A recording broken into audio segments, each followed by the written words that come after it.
때는 로마 민주공화정 시절, 시저가 오랜 숙적이었던 폼페이우스와의 전투에서 대승리를 하고 자랑스럽게 로마로 귀환합니다.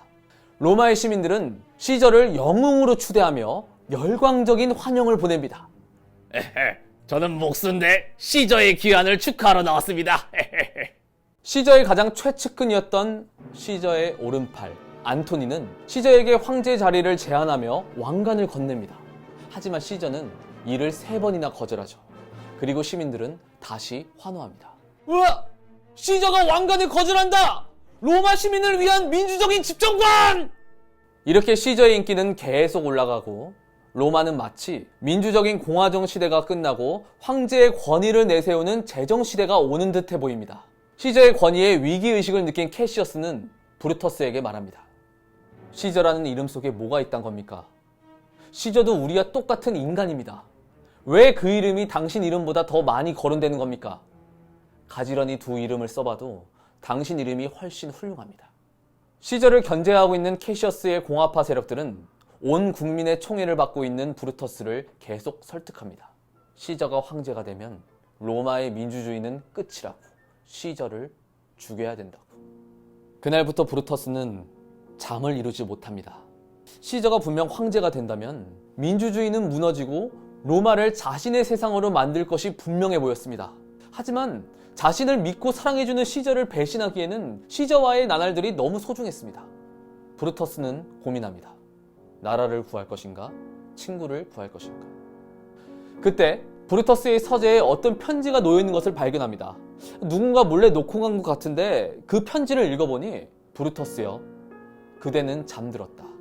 깨어나라. 외쳐라. 타도하라. 바로잡자! 마침내 브루터스는 캐시어스 일행과 함께 시저를 죽일 것을 결단합니다. 그리고 암살을 계획하는 중에 사람들이 말합니다. 아니 근데 시저의 오른팔인 안토니도 함께 죽여야 되지 않을까요? 그러자 브루터스는 우리는 시저의 육체를 죽이는 것이 아니라고 하며 시저의 정신을 죽이는 것이기 때문에 다른 사륙은 절대 해선 안 된다고 강조합니다. 그리고 결전의 날인 3월 15일, 시저의 아내는 밤에 무서운 꿈을 꿨다고 오늘은 집에 있으라고 간청합니다. 그리고 시저도 뭔가 좀 느낌이 이상해서 재물을 바쳐서 오늘의 점괘를 알아보라고 했더니 점괘를 받던 점쟁이가 말합니다.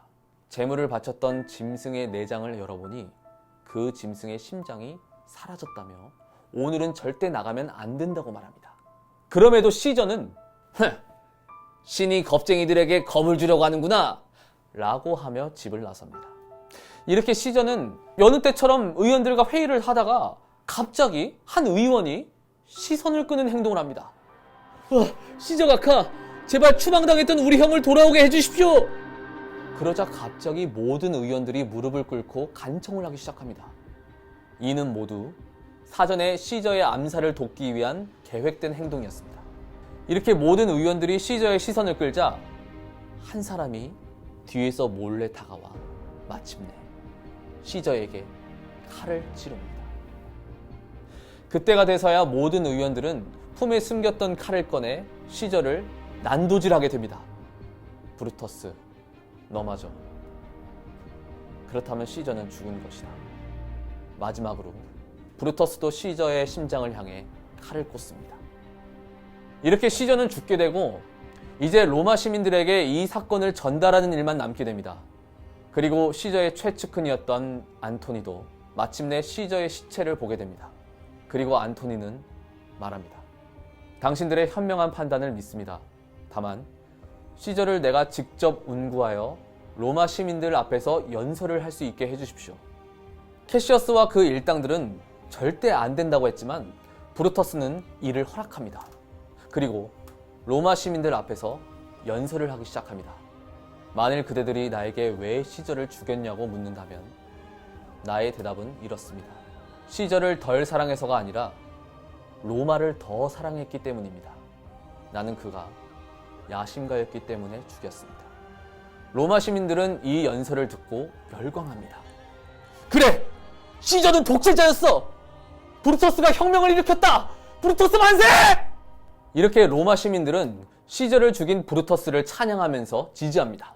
그때 나타난 안토니. 안토니도 시저의 시체를 들고 시민들 앞에 서게 됩니다.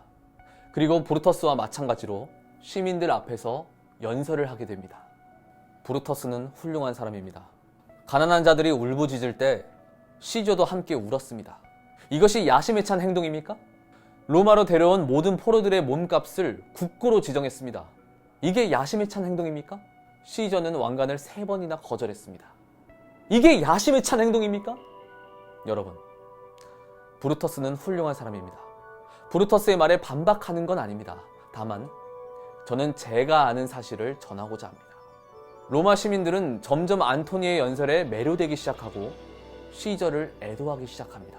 이렇게 로마의 민심은 다시 한번 안토니의 연설로 뒤바뀌고 로마 시민들은 폭동을 일으키기 시작합니다. 안토니의 연설 동안 눈치 빠른 브루터스와 캐시어스 일당은 결국 로마에서 도망을 치게 됩니다. 그렇게 며칠 후 이제 로마는 안토니가 통치하게 되었습니다.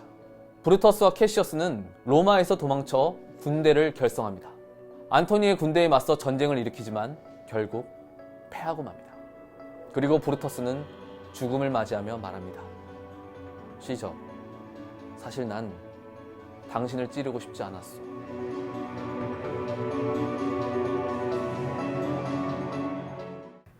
아, 용진 씨 그거 아세요?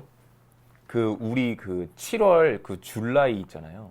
네. 줄라이가 줄리어스 시저에서 따온 거예요. 그럼 어디 나와 있어요, 그게? 진짜 나와 있어요. 그 백과사전에. 그게 오. 줄리어스 시저가 7월에 태어났대요. 네. 그래서 줄리어스에서 줄리를 빼서 이게 7월이 된 거래요. 원래 오. 영어의 어원이나 이런 게 거의 네. 로마어에서 많이 이제 시작된 것들이 많잖아요. 아, 그쵸, 네. 그쵸. 네. 맞아. 이거 몰랐죠? 전혀 몰랐어요. 여러분 모르셨죠? 네. 네.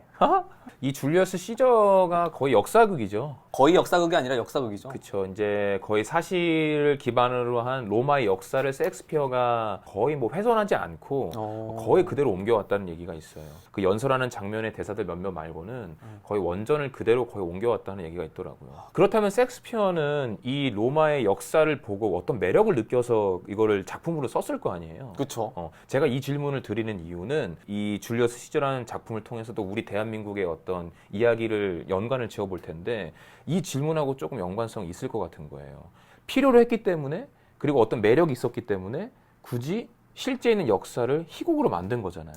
네. 그쵸. 네. 저도 이 얘기를 듣고 나니까는 확실히 역사는 굉장히 반복되고 있구나. 그렇죠. 우리나라에서도 최초로 번역된 셰익스피어 희곡이 줄리어스 시저래요. 아, 맞아. 네, 그리고 최초로 공연화됐던 셰익스피어 극도 줄리어스 시저래요. 그때 당시가 그게 1910년인가? 그 일제 감정기 때였죠. 아, 그럼 왜 줄리어스 시저를 하필 번역하고 그때 또 공연을 했을까요? 그 대학로 가면은 그런 이제 아르코 극장 앞에 이런 문구가 적혀 있어요. 연극은 시대의 정신이다. 예, 그 시대에 어떤 정신이 필요했기 때문에 저는 굳이 줄리어스 시저를 번역하고 굳이 줄리어스 시저를 공연화하지 않았을까라는 생각을 저는 해요. 그쵸. 단순하잖아요. 네. 독재 타파, 네. 자유를 갈망하는 어떤 사람들의 사실 이걸 읽자마자 가장 떠오르는 사건이 하나 있는데 네. 그래도 저는 박정희 암살 사건이 조금 유사하다. 그렇죠. 엄청 유사하죠. 많이 나는 유사하죠. 생각이 들어요. 그때 당시 그 김재규 중앙정보부장이었던 김재규 그 영화가 뭐였죠? 남산의 남산의 부장들. 부장들. 그리고 그때 그 사람들. 그때 그 사람들. 네, 벌써 2개나 영화가 됐고. 예, 예. 시저가 박정희 대통령이었고 이제 브루터스가 중앙정보부장 김재규인 거겠죠. 그렇죠. 근데 한 가지 조금 이 사건은 되게 비슷한데 조금 다른 점이 있다면은 브루터스는 죽고 나서 영웅으로 추대했고 김재규는 아직까지는 그러고 있진 않다고 알고 있어요. 계속 그래서 김재규를 재평가해야 된다는 얘기가 계속 나오고 있는데 혁명가가 될지 민족 반역자가 될지는 글쎄요. 계속 한번 생각을 계속 따져봐야겠죠. 어떻게 될지 근데 모르겠지만. 지금 저는 그 용진 씨가 얘기한 지금 이 지점이 되게 재밌는 게 네. 저는 이 지점이 이 줄리어스 시저라는 희곡이 주는 가장 큰 메시지하고 좀 가깝지 않은가. 왜냐하면 영웅으로 추대해야 될지 아니면 반역자로 몰아야 될지라고 지금 용진 씨도 갈팡질팡하고 그리고 지금 대한민국 사람들도 갈팡질팡하잖아요. 저는 이 줄리어스 시저를 읽고 가장 흥미로웠던 거는 줄리어스 시저가 거의 주인공이라고 생각하겠죠. 햄릿이면 햄릿이고.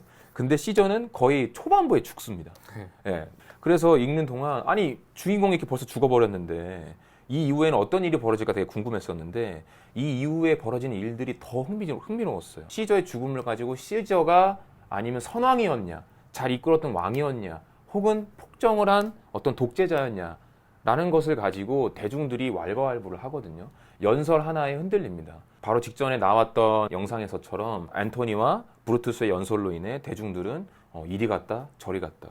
저는 근데 지금 이게 저희 모습하고 똑같다고 생각해요.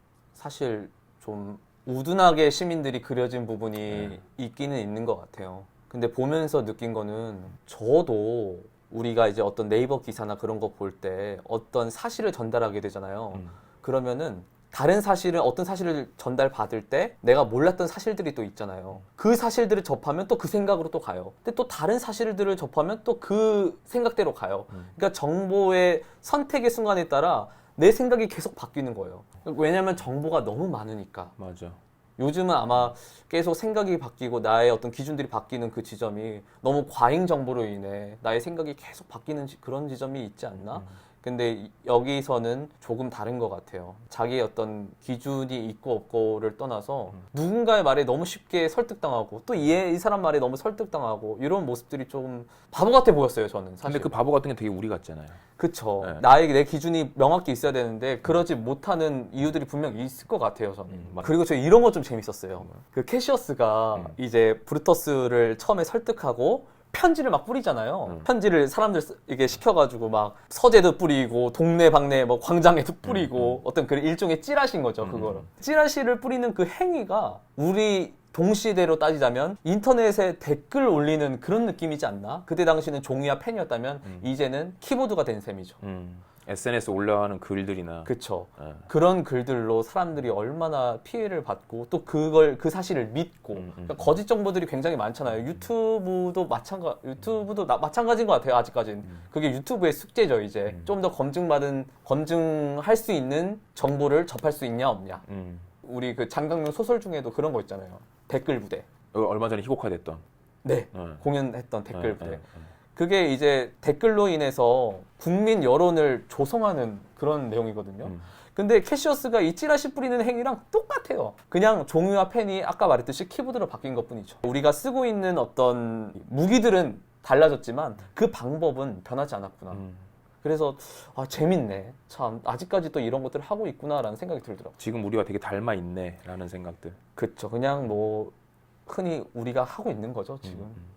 예, 그럼 다음 시간에는 섹스페의 또 다른 작품으로 저희는 찾아오겠습니다. 예, 연극남자 이승원이었습니다. 연극남자 조용진이었습니다. 감사합니다. 감사합니다.